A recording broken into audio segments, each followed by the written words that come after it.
नमस्कार साथियों, बहुत बहुत स्वागत है आप सभी का हमारे YouTube चैनल हिंदी ज्ञान प्रकाश में।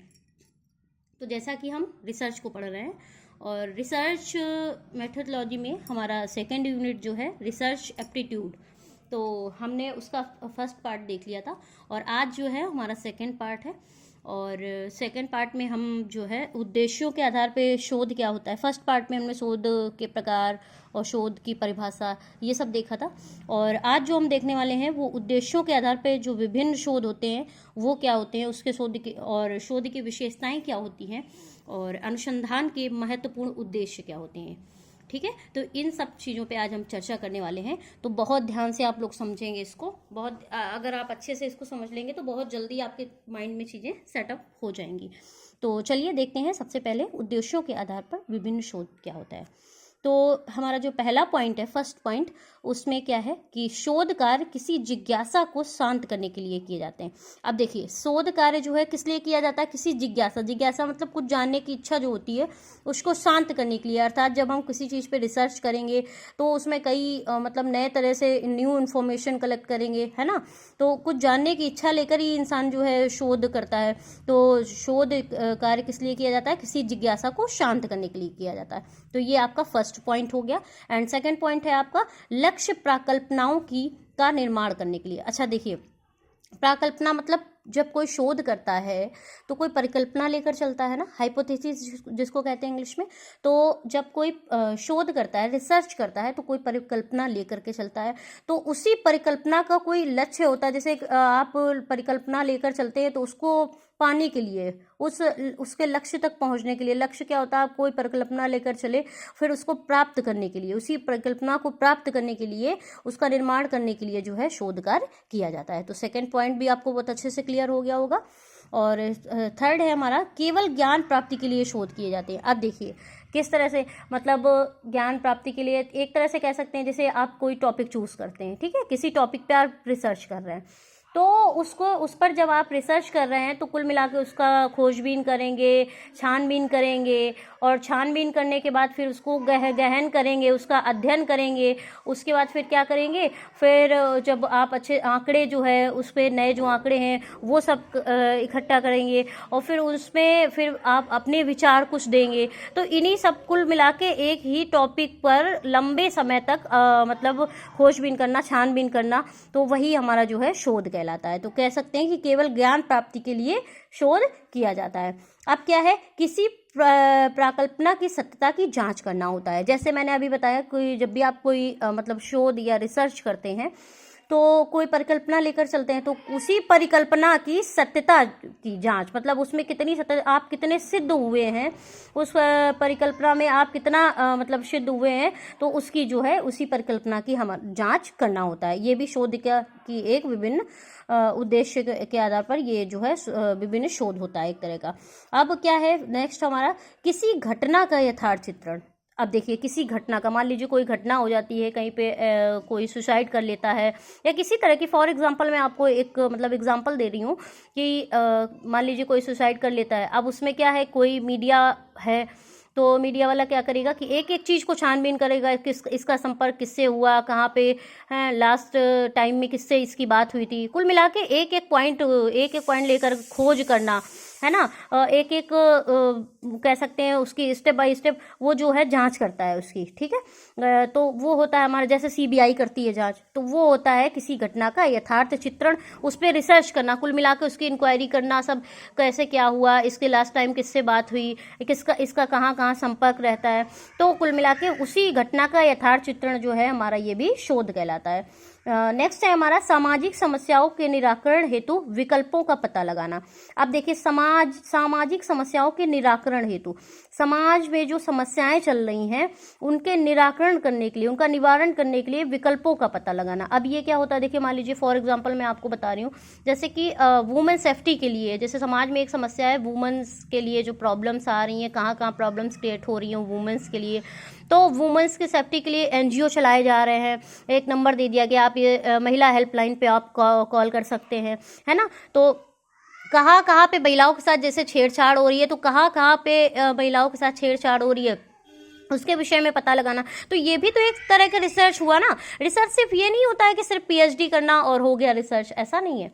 रिसर्च मतलब समाज में जो समस्याएं चल रही हैं उसको भी किसी घटना का यथार्थ चित्रण, ये जितने भी शोध हैं, मतलब ये जितने भी पॉइंट हैं, इनमें सब में शोध होता है, ठीक है। तो इतना आप लोग क्लियर कर लिए, बहुत अच्छे से मैं आपको डीपली समझा रही हूँ। अगर आप अच्छे से वीडियो को देख लेंगे एक बार तो आपको चीज़ें बहुत अच्छे से क्लियर हो जाएंगी। तो समाज की जो समस्याएं हैं उसमें, मतलब समाज की कोई भी समस्या हो सकती है, लेकिन मैंने आपको जो यहाँ एग्जाम्पल दिया है वुमेन्स सेफ्टी के बारे में।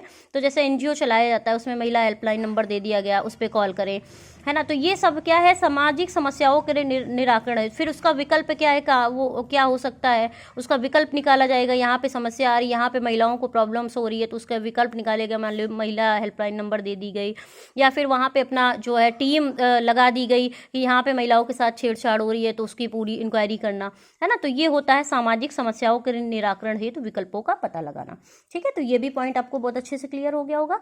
एंड 7th पॉइंट है हमारा सामाजिक नियोजन में नियोजित परिवर्तन की प्रभावकता का पता लगाना। अब देखिए, सामाजिक नियोजन जैसे मान लीजिए रोजगार हो गया, ठीक है। सामाजिक नियोजन रोजगार हो गया, नियोजित मतलब परिवर्तन, मतलब रोजगार हो गया, और रोजगार नियोजित मतलब रोजगार देने वाला हो गया, ठीक है। सामाजिक रोजगार हो गया आपका, और नियोजित मतलब रोजगार देने वाला हो गया। तो ये रोजगार और रोजगार देने वाला, इन सब में परिवर्तन के प्रभाव, इनमें कितना परिवर्तन हुआ है, इन दोनों की स्थितियों के परिवर्तन में कितना प्रभाव आया है, इन सब का पता लगाना, ठीक है। तो ये हो गया आपका सामाजिक नियोजन में नियोजित परिवर्तन की प्रभावकता का पता लगाना। और 8 नंबर है आपका समाज कल्याण व विकास कार्यों में सफल संचालन में योगदान देना। अब देखिए, समाज कल्याण व विकास कार्यों में, समाज कल्याण के लिए अब जैसे मान लीजिए सरकार है, ठीक है। तो सरकार, केंद्र सरकार है, तो वो कई सारी योजनाएं चलाती है समाज के कल्याण के लिए। जैसे उज्ज्वला योजना, ये जो हमारी गैस सिलेंडर वाली, गरीबों के घर तक, हर घर में गैस होनी चाहिए गरीबों के, तो ये हो गया समाज कल्याण का है। घरों में शौचालय बनवाना, गांव में बिजली पहुंचाना, तो ये समाज के कल्याण के लिए सरकार कर रही है, ठीक है। तो समाज कल्याण भी हुआ, और क्या हुआ, विकास कार्य, ठीक है। विकास कार्य, घरों में शौचालय बनने, तो ये विकास कार्य भी हो गया। तो समाज कल्याण व विकास कार्य के लिए के सफल संचालन, मतलब ये जो सरकार ने योजना चलाई है उसमें कितना सफल हुई है योजना, कहाँ कहाँ तक मतलब ये चीज़ें पहुँच पाई हैं, तो उस पर रिसर्च करना, ठीक है। ये धरातल पे मतलब जो सरकार के द्वारा योजना चलाई जाती है विकास कार्यों में, उसमें कितनी सफलता प्राप्त हुई है, तो उस संचालन में योगदान देना, यानी रिसर्च करना। तो ये भी हमारा जो है एक रिसर्च कहलाता है, ठीक है। तो आप ये सिर्फ पीएचडी करना ही रिसर्च नहीं है। रिसर्च किस तरह के होते हैं, तो ये आपके जो उद्देश्यों के आधार पर रिसर्च जो है, हर वो उद्देश्य लेकर के चलता है। तो इस तरह से आपका जो ये उद्देश्य है शोध का, तो ये मैंने आपको बता दिए, बहुत अच्छे से आपको क्लियर भी हो गए होंगे, आई होप। तो आप लोग इसे जो है समझते रहें बहुत अच्छे से। और नेक्स्ट अब चलते हैं, शोध की विशेषताएं क्या होती हैं। तो शोध की विशेषताएं देखते हैं। तो सबसे पहली हमारी जो शोध की विशेषता होती है उसको हम क्या कहते हैं, वस्तुनिष्ठता कहते हैं, जिसको इंग्लिश में हम ऑब्जेक्टिविटी कहते हैं, ठीक है। तो शोध क्या होता है, एक वस्तुनिष्ठता होती है। जैसे उद्देश्य लेकर चलता है शोध, जब कोई किया जाता है तो एक उद्देश्य लेकर ही किया जाता है ना शोध। तो ये क्या होता है, वस्तुनिष्ठता होती है, उद्देश्यपूर्ण होता है शोध, ठीक है। और नेक्स्ट है हमारा विश्वसनीयता। अच्छा, विश्वसनीयता, किसकी बात को ज्यादा विश्वसनीयता दी जाती है। अब आप फॉर एग्जाम्पल आप ऐसे समझे, जैसे कि कोई शिक्षक है, ठीक है, वो नॉर्मली बीएड किए हुए हैं, पढ़ा रहे हैं, और कोई पीएचडी किए हुए हैं, तो विश्वसनीयता किसको दी जाएगी ज़्यादा, जो पीएचडी किए हुए हैं, क्योंकि उन्होंने रिसर्च किया हुआ है। तो एक तरह से कह सकते हैं कि वो परिपक्व हो गए हैं, ठीक है, रिसर्च करने के बाद। तो विश्वसनीयता ज़्यादा किसको दी जाएगी, ज़्यादा इंटेलिजेंट कौन है, जो पीएचडी होल्डर है, पीएचडी किए हुए। तो इसलिए विश्वसनीयता किसकी बात को दी जाएगी, पीएचडी। तो एक तरह से शोध की क्या विशेषता होती है, विश्वसनीयता, जिसको हम रियलेबिलिटी भी कहते हैं। और थर्ड हमारा जो पॉइंट है, निश्चयात्मकता। निश्चयात्मकता क्या होती है, जैसे कोई उद्देश्य लेकर आप चलते हैं तभी उस पर शोध करते हैं। निश्चित होता है ना कोई उद्देश्य, टॉपिक कोई होता है जो, है ना, तो उस टॉपिक पे तो एक शोध, एक तरह की शोध की विशेषता होती है निश्चयात्मकता। कोई उद्देश्य लेकर चलता है, कोई निश्चित टॉपिक आप लेकर के, जिस टॉपिक का चयन करेंगे, तो इस तरह से हम उसको कह सकते हैं निश्चयात्मकता, जिसको हम इंग्लिश में डेफिनेटिवनेस भी कहते हैं। और नेक्स्ट है हमारा वैधता। वैधता मतलब वैलिडिटी। तो वैधता, वैधपूर्ण होता है शोध, कैसा होता है, वैधपूर्ण होता है, वैधता से पूर्ण होता है।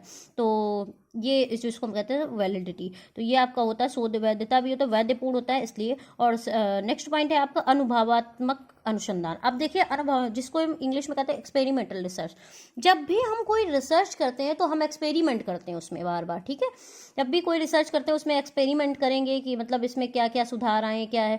तो इस तरह से एक अनुभवात्मक अनुसंधान इसको कहते हैं। शोध की विशेषता क्या होती है? अनुभवात्मक अनुसंधान, जिसको इंग्लिश में एक्सपेरिमेंटल रिसर्च भी कहा जाता है।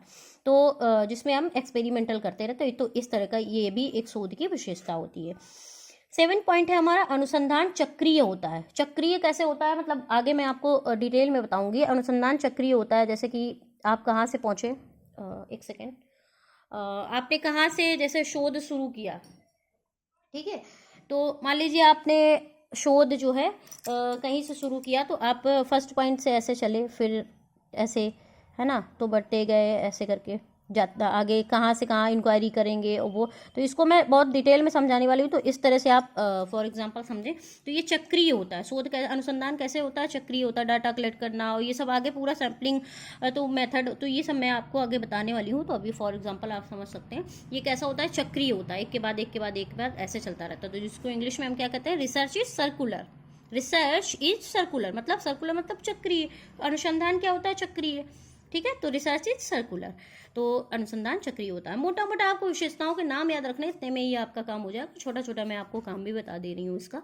और लास्ट पॉइंट है हमारा तार्किक। तार्किक मतलब लॉजिकल। शोध कैसा होता है? लॉजिकल होता है, तार्किक होता है। तर्क के आधार पर ही शोध किया जाता है। तो ये हो गई हमारी शोध की विशेषताएं। हमने उद्देश्यों के आधार पर विभिन्न शोध ये भी क्लियर कर लिया और शोध की विशेषताएं देख ली। अब लास्ट हमारा आज का जो क्लास है, हमारी लेक्चर है हमारा आज का, तो उसमें हम लास्ट ये देखने वाले हैं अनुसंधान के महत्वपूर्ण उद्देश्य क्या होते हैं। अनुसंधान क्या क्या उद्देश्य लेकर किया जाता है, शोध क्या उद्देश्य लेकर शोध किया जाता है, तो उसको हम आज इसको भी क्लियर करने वाले हैं। और 4 पार्ट में आपका जो ये वीडियो है ये पूरा हो जाएगा। 3rd पार्ट में नहीं हो पाएगा क्योंकि थोड़ा ज़्यादा लंबा ये मतलब रिसर्च एप्टीट्यूड ज़्यादा लंबा है। और जो हमारा थर्ड हमारी जो इकाई है, 3rd यूनिट है हमारी बोध इकाई, वो मैं एक ही क्लास में आपको पूरा क्लियर कर दूंगी। तो इस तरह से मैं स्पीड में ही अब जल्दी जल्दी वीडियो डालूंगी ताकि आपके 10 यूनिट हैं तो वो आपके एग्जाम से पहले मैं क्लियर करवा दूंगी। तो अनुसंधान के महत्वपूर्ण उद्देश्य क्या होते हैं, तो आप इसको भी देखें। किसी नई घटना से परिचित होना या किसी क्षेत्र में नई अंतर्दृष्टि का विकास करना। अब देखिए, किसी नई घटना से परिचित होना मतलब कोई नई घटना से परिचित होना, और या किसी क्षेत्र में नई अंतर्दृष्टि का विकास करना मतलब किसी क्षेत्र में नई अंतर्दृष्टि, किसी क्षेत्र में नई जो है नया विकास क्या हो रहा है ना। और किसी क्षेत्र मतलब घटना से परिचित, यहाँ पे कौन सी घटना हो रही है उससे परिचित होना, ठीक है। तो ये भी हमारा क्या कहलाता है? अनुसंधान का उद्देश्य होता है। किसी घटना से परिचित होना और किसी क्षेत्र में नई अंतर्दृष्टि का विकास करना मतलब किसी क्षेत्र में नया विकास निर्माण करना, विकास कार्य करना, नया निर्माण कराना। तो ये भी हमारा एक रिसर्च होता है। कहाँ पे किस चीज़ की कमी है उसको पूरा करना, तो ये भी हमारा क्या है? अनुसंधान का एक उद्देश्य होता है। 2nd पॉइंट है हमारा वर्तमान ज्ञान का संश्लेषण एवं समीक्षा करना। वर्तमान जो ज्ञान है उसकी समीक्षा, जैसे कोई भी पीएचडी कर रहे हैं आप, किसी ने की पीएचडी, फिर उस पर जब आप भी पीएचडी करें तो क्या करेंगे? आप उस पॉइंट में आप उस टॉपिक पे क्या करेंगे? समीक्षा करेंगे, न्यू इन्फॉर्मेशन कलेक्ट करेंगे, तो आप उसकी समीक्षा करेंगे ना। तो वर्तमान ज्ञान जो पहले से आपको ज्ञात है, पहले से जो आपके पास ज्ञान है, पहले से जो डाटा है उस पर आप रिसर्च कर रहे हैं अगर, तो क्या करेंगे? आप उसकी समीक्षा करेंगे ना। तो पहले से जो ज्ञात वर्तमान ज्ञान होता है आपके पास, जो पुराना ज्ञान होता है उसका क्या करना? संश्लेषण एवं समीक्षा करना, उसकी समीक्षा करना। तो ये होगा आपका 2nd पॉइंट। और 3rd पॉइंट है आपका वर्तमान परिस्थितियों की जांच करना एवं समस्याओं का समाधान करने का प्रयत्न करना। वर्तमान परिस्थिति जो भी आपके पास डाटा है मान लीजिए, ठीक है, तो उस पर क्या करेंगे? आप टॉपिक लेकर चलते हैं आप, तो आपके पास जो भी डाटा है वर्तमान परिस्थितियों की जांच करना, समाज में क्या चल रहा है उसकी जांच करना पहले, ठीक है। फिर उसकी समस्या, सामाजिक समस्याएं क्या क्या है, फिर उसका समाधान करना। पहले आप जब भाई आप कोई समस्या का समाधान करने, रिसर्च करने निकलते हैं कहीं पे, कोई मान लीजिए सामाजिक समस्या है उस पर शोध कर रहे हैं, ठीक है आप, तो पहले आप समस्या को जानने का प्रयत्न करेंगे, जांच करेंगे, इंक्वायरी करेंगे, ठीक है।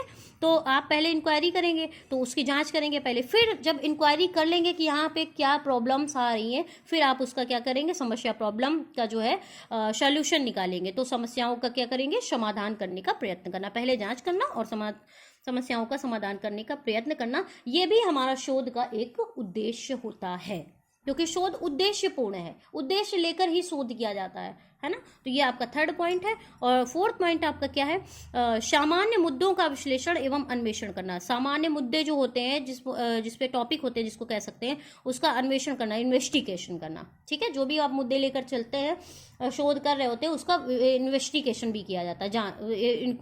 इंक्वायरी मतलब जांच करना, इन्वेस्टिगेशन मतलब अन्वेषण करना। ठीक है, तो ये भी आपका पॉइंट क्लियर हो गया होगा।